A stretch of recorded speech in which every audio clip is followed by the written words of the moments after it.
દેખાય છે ને?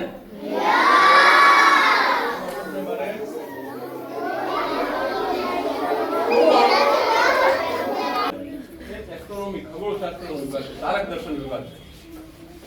આ જૂનામાં જૂનું ટેલિસ્કોપ છે. આકાશ દર્શન કરવા માટે આ ટેલિસ્કોપનો ઉપયોગ કરવામાં આવે છે. બહાર ગ્રાઉન્ડમાં ટેલિસ્કોપને લઈ અને તમને આકાશ દર્શન પહેલા કરાવવામાં આવે. તો આપણી પાસે સરસ મજાનું બીજું નાનું અને ઇલેક્ટ્રોનિક ટેલિસ્કોપ છે, જેના દ્વારા અમે નક્ષત્રો, રાશિ નક્ષત્રો, ચંદ્ર દર્શન આ વિભાગ છે. સામે તમે જોશો તો કયા ગ્રહ ઉપર આપણું વજન કેટલું છે. અહીં આપણું વજન શું કામ હોય છે કોઈ ખબર? વજન કેમ? તો એ જુદા જુદા કાંટા આપ્યા છે. એ કાંટા ઉપર ઉભા રહી તમે તમારા વજનને ગ્રહો કયા ગ્રહ ઉપર તમારું કેટલું વજન છે એ તમે નક્કી કરી શકો. એટલા માટે છે.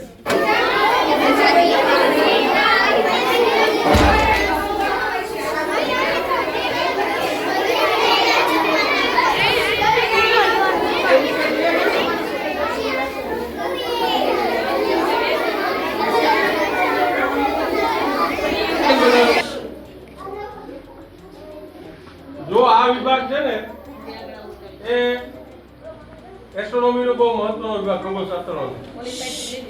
ડોમ દ્વારા તમને આકાશ નિદર્શન કરવામાં આવે છે. ગ્રહો, નક્ષત્રો, રાશિ એની શું ભૂમિકા હોય છે. તમારી પાછળ જે દિવાલમાં જે ચિત્રો દોર્યા છે ને એ ગ્રહો નક્ષત્રોના છે.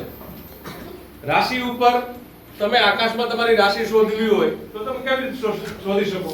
તો જુદા જુદા તારાના સમૂહમાં તમે જો ચિત્રો તમે જોઈ શકશો કે જુદા જુદા એક તારાનો સમૂહ છે ને સમૂહ કેવી રીતે ગોઠવાયેલો છે એ મુજબ આપણે આપણી રાશિ નક્કી કરી શકીએ.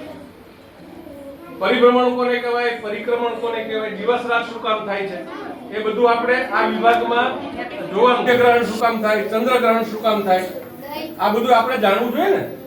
નાના નાના બાળકો તો એટલે તમને બેઝિક એટલે કે પાયાની બાબત તમારે જાણવી જોઈએ. પૃથ્વી પરિભ્રમણ કરે ત્યારે શું થાય, પૃથ્વી પરિક્રમણ કરે એટલે શું થાય.